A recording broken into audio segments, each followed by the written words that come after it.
주님을 아는 것이 우리의 힘입니다. 한 주간도 평안하셨습니까? 오늘 우리는 존 파이퍼의 하나님께 굶주린 삶 마지막 시간, 맺은 말 하나님은 왜 금식을 갚아주시는가, 이 주제와 더불어 금식하는 방법에 대해서 함께 나누겠습니다. 하나님은 왜 금식에 응답하실까요? 왜 그분은 우리가 금식할 때 갚아주실까요? 그분이 갚아주시는 예가 성경과 역사에 즐비합니다. 예수님도 직접 그렇게 약속하셨습니다. 은밀한 중에 내 금식을 보시는 내 아버지께서 그렇게 약속하셨다. 하나님은 왜 금식에 갚아주시는가? 이 질문에 대해서 하나님을 욕되게 하고 우리에게 해가 되는 대답도 있습니다. 예컨대 이렇게 말한다고 생각해 보십시오. 하나님이 금식에 갚아주시는 이유는 우리가 금식으로 공을 쌓아 상을 얻어내기 때문이다. 이것은 하나님께 욕이 되는 대답입니다. 그분의 값없는 은혜를 거래로 변질시키기 때문입니다.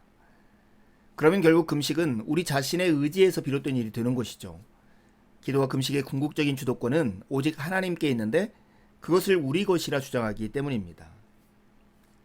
또한 이러한 대답은 우리에게도 큰 해가 됩니다. 하나님을 그런 식으로 대하면 결국 우리는 은혜의 수혜자가 아니라 공의와 형벌의 수혜자가 됩니다. 하나님을 그렇게 대하는 것은 매우 위험한 일인데 값없는 은혜의 유일한 반대는 정죄이기 때문입니다. 금식을 통해서 우리는 하나님께로부터 아무것도 얻어낼 수 없습니다. 가장 근본적인 이유는 금식이 그분의 선물이기 때문입니다. 금식은 하나님이 우리 가운데서 이루시는 일입니다. 이미 그분의 것인데 어떻게 갚으심을 바랄 수 있겠습니까? 바울이 로마서 11장 35절에서 36절에 한 말이 바로 이런 의미입니다. 금식도 거기에 포함됩니다. 금식도 주에게서 나오고 주로 말미암고 주에게로 돌아갑니다. 우리 쪽에서 먼저 하나님께 드려서 갚으심을 받는 것이 아닙니다. 하나님이 먼저 우리의 유익과 그분의 영광을 위해서 주신 것입니다. 금식을 자랑할 것은 전혀 없습니다. 그래서 우리는 이렇게 고백하지 않을 수 없습니다. 제가 누구이기에 금식할 힘이 있나이까? 저는 아무것도 아닙니다. 주께서 은혜로 저를 변화시켜 주지 않으셨다면 제 안에는 주의 영광을 위해 금식을 선택할 만한 구석이 전혀 없습니다. 그런데 하나님은 무력한 모습으로 당신만 바라는 마음에 상을 주십니다. 하나님이 금식에 갚아주시는 이유는 우리가 보상을 바라고 금식을 지어내서 바치기 때문이 아닙니다. 그렇다면 왜 갚아주실까요? 금식을 지으시고 지속시키시는 분이 하나님 자신이라면 왜 이 행위에 상을 주시는 걸까요? 답은 인간이 진심으로 자신의 무력함을 내보이며 하나님만 바랄 때 하나님이 반드시 상을 주시는 분이시기 때문입니다. 성경에서 누누이 보듯이 하나님은 자아를 의존하지 않고 그분을 보배와 도움으로 삼는 자들에게 반드시 도움을 베푸십니다. 인간이 진심으로 자신의 무력함을 내보이며 하나님만 바랄 때 하나님은 우리에게 상을 주십니다. 그 이유는 이런 행위가 하나님의 영광을 드러내기 때문입니다. 베드로전서 4장 11절에 그것이 분명하게 나와 있습니다. 누가 봉사하려면 하나님이 공급하시는 힘으로 하는 것 같이 하라. 이는 범사의 예수 그리스도로 말미암아 하나님이 영광을 받으시게 하려 함이니 그에게 영광과 권능이 세세에 무궁하도록 있느니라. 아멘. 이제 금식할 마음이 여러분 안에서 생겼습니까? 그러면 금식을 어떻게 해야 할까요? 현대인들은 금식하는 방법에 대해서 잘 알지 못하고 있습니다. 모든 훈련에서 마찬가지로 점진적인 발전을 하도록 해야 합니다. 달리기를 하기 전에 걷기부터 잘 배우는 것이 지혜로운 것처럼 말입니다. 이 책에는 나와 있지 않지만 리처드 포스트의 영적 훈련과 성장에 나와 있는 금식의 방법을 여러분에게 소개하려고 합니다. 마치 달리기를 하기 전에 걷기부터 배우는 것처럼 여기에서는 세 단계의 금식의 시도를 우리에게 보여줍니다. 첫 번째는 24시간 금식입니다. 즉, 두 끼를 금식하는 것입니다. 점심밥을 먹고 저녁과 그 다음날 아침을 굶고 그 다음날 점심을 먹는 것입니다. 너무 시장하면 과일 주스 같은 걸 마시면서 금식하도록 권합니다. 이런 금식을 일주일에 한 번, 한 달 내지 2달 정도를 훈련한 다음에 우리는 2단계로 넘어가는 것이 좋습니다. 두 번째 단계는 36시간 금식입니다. 이때는 물만 먹으면서 금식하는 것입니다.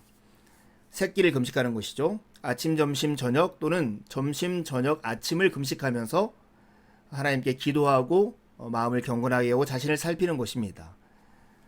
이것도 일주일에 한 번, 1년 내지 2년을 꾸준하게 훈련을 하십시오. 그러면 금식이 여러분의 습관이 되어서 몸에 잘 새겨지게 될 것입니다. 여기까지 잘 했다면 그 다음에 보다 더 긴 금식을 시도할 수 있습니다. 3일 금식, 7일 금식, 21일 금식 또는 40일 금식을 시도할 수 있습니다. 하지만 이런 금식은 특별한 금식입니다. 그래서 금식할 것인지를 주님께 묻고 기도한 후에 시작하는 것이 지혜로운 방법입니다. 먼저 24시간 금식은 누구나 시작할 수 있는 금식입니다. 당장 다음 주부터라도 이런 금식을 시도하는 여러분이 되기를 바랍니다. 금식의 육체적인 측면이 우리의 흥미를 끌긴 합니다. 건강에 좋다고 하는 것이죠.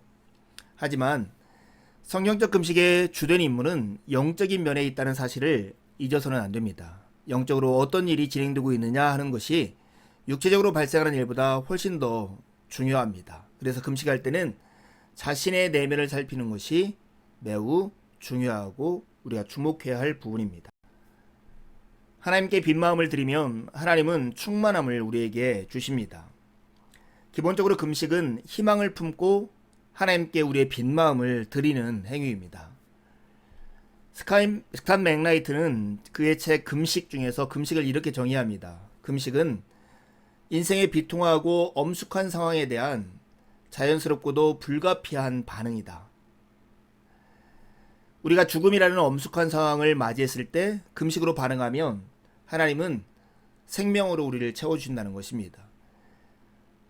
죄라고 하는 엄숙한 상황에서 금식으로 반응할 때 하나님은 용서라는 결과를 우리에게 내주시고, 두려움이라는 엄숙한 상황에서 금식으로 반응하는 자에게 안전이라는 결과를 내주십니다. 위험이라고 하는, 결핍이라고 하는, 질병이라고 하는 엄숙한 상황에서 금식으로 반응하는 이에게 하나님은 소망과 채워짐과 건강으로 그 결과를 나타내십니다. 중요한 것은 금식은 결과를 이끌어내는 수단이 아닙니다. 단순히 비통하고 엄숙한 상황에서 어쩔 수 없기에 자연스럽고도 불가피하게 반응하는 것이 금식이라는 것입니다. 금식은 그분이 꼭 필요함을 아뢰는 굶주림의 제사입니다. 본질상 이런 고백과 같습니다. 아버지, 저는 비어있지만 주님은 충만하십니다. 저는 배고프지만 주님은 하늘의 빵이십니다. 저는 목마르지만 주님은 생명의 샘이십니다. 저는 연약하지만 주님은 강하십니다. 저는 가난하지만 주님은 풍성하십니다. 저는 어리석지만 주님은 지혜로우십니다. 저는 깨어졌지만 주님은 온전하십니다. 저는 죽어가지만 주님은 인자하심이 생명보다 낫습니다. 희망을 품고 하나님께 빈 마음을 드리십시오. 그러면 하나님은 충만함으로 여러분을 채우실 것입니다. 이 두 가지 질문을 하고 이 과를 마치려 합니다. 금식은 결과를 이끌어내는 수단이 아닙니다. 그런데도 하나님은 왜 우리가 금식할 때 갚아주실까요? 두 번째 질문입니다. 금식은 인생의 비통하고 엄숙한 상황에 대한 자연스럽고도 불가피한 우리의 반응입니다. 죽음과 죄와 두려움 같은 엄중한 상황에서 금식할 때 주님은 그 상황을 어떻게 바꾸십니까? 남은 한 주도 주님의 은혜를 의지해 살고 복된 주일에 함께 만나 기쁨으로 우리 하나님을 예배하시죠. 감사합니다.